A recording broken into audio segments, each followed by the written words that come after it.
സിനിമകളിലെ അബദ്ധങ്ങളെക്കുറിച്ച് സംസാരിക്കുന്ന എപ്പിസോഡുകളിൽ പലരും കമന്റ് ചെയ്യുന്ന ഒരു കാര്യമാണ് പല രംഗങ്ങളിലും അബദ്ധം സംഭവിച്ചതല്ല, അത് ഡയറക്ടറുടെ ബ്രില്യൻസ് ആണെന്ന്. ഒരു ഷോട്ടിൽ നിന്നും തുടർച്ചയായ അടുത്ത ഷോട്ടിലേക്ക് പോകുമ്പോൾ ഡ്രസ്സിന്റെ നിറം മാറിയാൽ അത് ദിവസം മാറിയതിന്റെ ബ്രില്യൻസ് ആണെന്നാണ് പലരും പറയാറ്. നായകന്റെ പിന്നിൽ നിൽക്കുന്നയാൾ ഒരു സമയത്ത് ഒരു സ്ഥലത്തും പിന്നീട് മറ്റൊരു സ്ഥലത്തും അങ്ങനെ കണ്ടിന്യൂറ്റിയിൽ മാറ്റം വരികയും ചെയ്താൽ അതിൽ നിന്നും കഥയിൽ ഒരുപാട് സമയം കഴിഞ്ഞു പോയിരിക്കുന്നു എന്ന് മനസ്സിലാക്കണമെന്നാണ് പലരും കമന്റ് ചെയ്യാറ്. ഒരു ഷോട്ടിൽ നിന്നും മറ്റൊരു ഷോട്ടിലേക്ക് പോകുന്നതിന് പലതരത്തിലുള്ള കട്ടുകൾ ഉപയോഗിക്കാറുണ്ട്. അവയെയും അബദ്ധങ്ങളായി ചിലർ കാണാറുണ്ട്. അങ്ങനെ സിനിമയിൽ ഉപയോഗിക്കുന്ന കട്ടുകളെക്കുറിച്ചും അബദ്ധങ്ങളെക്കുറിച്ചുമാണ് നാം ഈ എപ്പിസോഡിൽ സംസാരിക്കുന്നത്.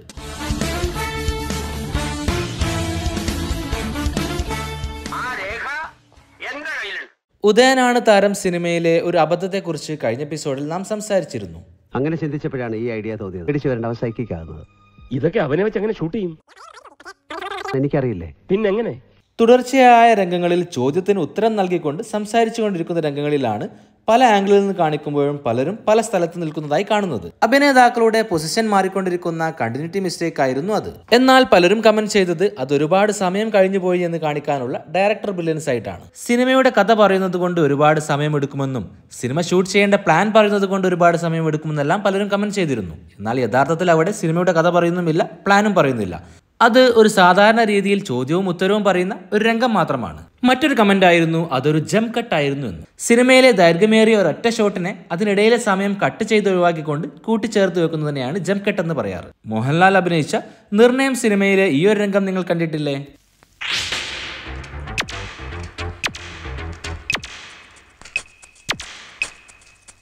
ഒരുപാട് സമയമെടുത്ത് ചെയ്യുന്ന കാര്യം വളരെ പെട്ടെന്ന് പ്രേക്ഷകരെ കാണിക്കാൻ വേണ്ടി ഇടയ്ക്കുള്ള രംഗങ്ങളെല്ലാം തന്നെ കട്ട് ചെയ്ത് ഒഴിവാക്കുന്നു. മമത, ദിലീപ് എന്നിവർ അഭിനയിച്ച് പുറത്തിറങ്ങിയ മൈ ബോസ് എന്ന ചിത്രത്തിലും ഇതുപോലുള്ള ചില ജംപ് കട്ടുകൾ കാണാം. ഒരു ഷോട്ടിൽ നിന്നും ഇടയ്ക്കിടയ്ക്ക് സംഭവിക്കുന്ന പല കാര്യങ്ങളും കട്ട് ചെയ്ത് ഒഴിവാക്കിക്കൊണ്ട് കാണിക്കുകയാണ് ചെയ്യുന്നത്. സാധാരണഗതിയിൽ ഇങ്ങനെയാണ് സമയം പോയത് കാണിക്കാൻ വേണ്ടി ഉപയോഗിക്കുന്ന ജംപ് കട്ടുകൾ. അങ്ങനെ സമയം പോയത് കാണിക്കാൻ വേണ്ടി ഉദയനാണ് താരത്തിൽ ഉപയോഗിച്ച ഒരു ടെക്നിക്കല്ല ഈ ഒരു അബദ്ധം. മമ്മൂട്ടിയുടെ രാജമാണിക്യം സിനിമയിൽ ഇൻട്രോ സീനിൽ ഒരു അബദ്ധമുണ്ടെന്ന് പലരും പല കാലങ്ങളായി കമന്റ് ചെയ്യാറുണ്ടായിരുന്നു. അടി കൊണ്ടയാളും വീഴുന്നയാളും വ്യത്യസ്ത ആളുകളായിരുന്നു എന്നാണ് പലരുടെയും കമന്റ്.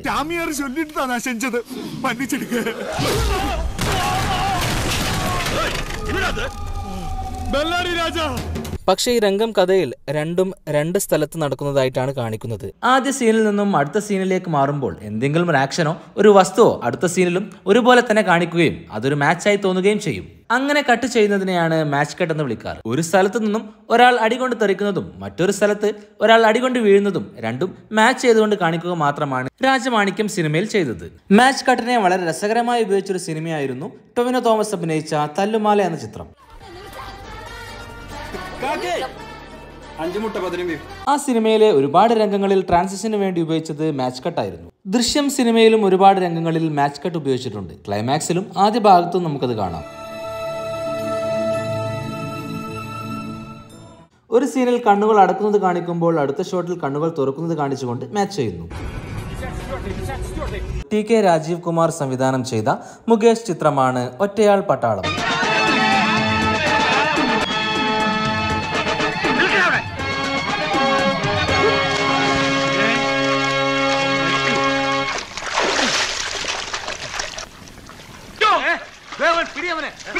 പുഴയിൽ ചാടിയ മുകേഷ് പൊങ്ങുന്നത് സ്വിമ്മിംഗ് പൂളിനകത്താണ്. അതൊരു അബദ്ധമല്ല, കാരണം ആ ഒരു ചേസ് സ്വിമ്മിംഗ് പൂൾ വരെ എത്തിയെന്ന് കാണിക്കാൻ വേണ്ടി ചെയ്തിരിക്കുന്ന ഒരു മാച്ച് കട്ട് മാത്രമാണത്. വളരെ രസകരമായ രീതിയിൽ തന്നെ ചില പ്രോപ്പർട്ടീസ് കാണിച്ചുകൊണ്ടും മാച്ച് കട്ട് ചെയ്യാറുണ്ട്. മഴത്തുള്ളി കിലുക്കം സിനിമയിലെ കൊച്ചിൻ ഹനീഫയുടെ ഈ ഒരു രംഗം അടുത്ത രംഗത്തിലേക്ക് പോകുന്നത് വ്യക്തമായ ഒരു മാച്ച് കട്ട് കാണിച്ചുകൊണ്ടാണ്.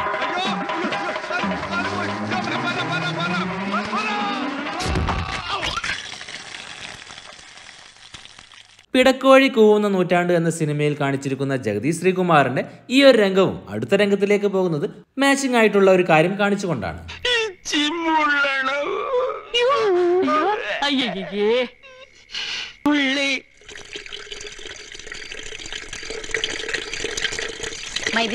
ശ്രീ മോഹൻലാൽ അഭിനയിച്ച പ്രജയിലെ ഈ ഒരു രംഗത്തിലെ അബദ്ധത്തെക്കുറിച്ച് നാം പണ്ട് സംസാരിച്ചിരുന്നു.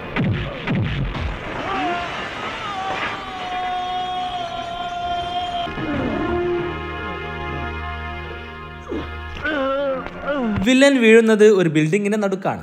എന്നാൽ മറിച്ചിടുമ്പോൾ അതൊരു കടൽ തീരമായി മാറുന്നു. അതൊരു മാച്ച് കട്ട് ആയിക്കൂടെ എന്ന് പലരും കമന്റ് ചെയ്തിരുന്നു. അതായത് ബിൽഡിങ്ങിനടുത്തു നിന്നും മറിച്ചിടുകയും കടൽ തീരത്ത് വീഴുകയും ചെയ്യുന്നത് മാച്ച് കട്ടായി കാണിക്കുക. പക്ഷേ അതങ്ങനെയല്ല. പൊട്ടി വീണ ജനൽ ചില്ലുകളടക്കം നമുക്ക് ആ കടൽ തീരത്ത് കാണാം.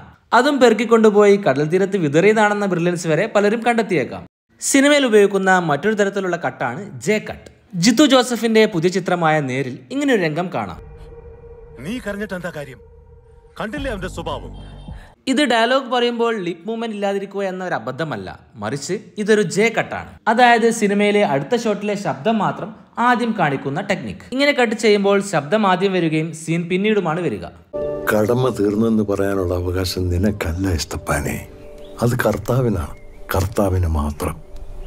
ഇതിന് നേരെ തിരിച്ചുള്ള രീതിയാണ് എൽ കട്ട്. അതായത് അടുത്ത ഷോട്ട് വന്നാലും ആദ്യ ഷോട്ടിലെ ശബ്ദമായിരിക്കും കേൾക്കുക. ഒരു സീനിൽ നിന്നും മറ്റൊരു സീനിലേക്ക് മാറുമ്പോഴും ആദ്യ സീനിലെ ശബ്ദം തന്നെ അടുത്ത സീനിലും കേൾക്കാം. ഛോട്ടാ മുംബൈ സിനിമയിലെ ഈ ഒരു രംഗം അതിനൊരു ഉദാഹരണമാണ്.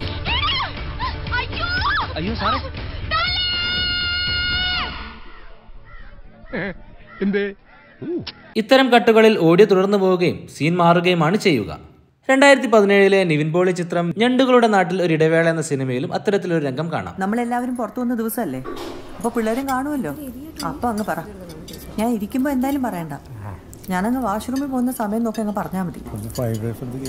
പുതിയൊരു റെസ്റ്റോറന്റ് മാത്യു ഒരു കൊളീഗ് പറഞ്ഞായിരുന്നു. കട്ടിലെ മറ്റൊരു ട്രാൻസിഷൻ ആണ് ഡിസോൾവ്. അതായത് ഒരു ഷോട്ട് മങ്ങി മറ്റൊരു ഷോട്ട് തെളിഞ്ഞു വരുന്നതായി കാണുന്ന രംഗങ്ങൾ.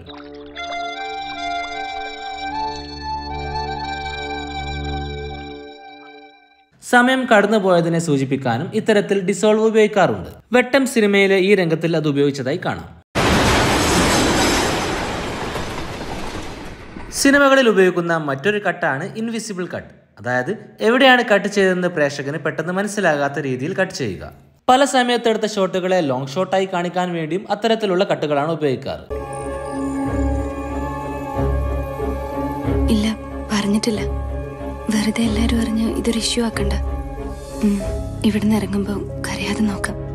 ചിലയിടത്ത് ബ്ലാക്ക് സ്ക്രീൻ കാണിച്ചുകൊണ്ടും കട്ട് ചെയ്യാറുണ്ട്. അവയും പെട്ടെന്ന് പ്രേക്ഷകന് മനസ്സിലാകില്ല.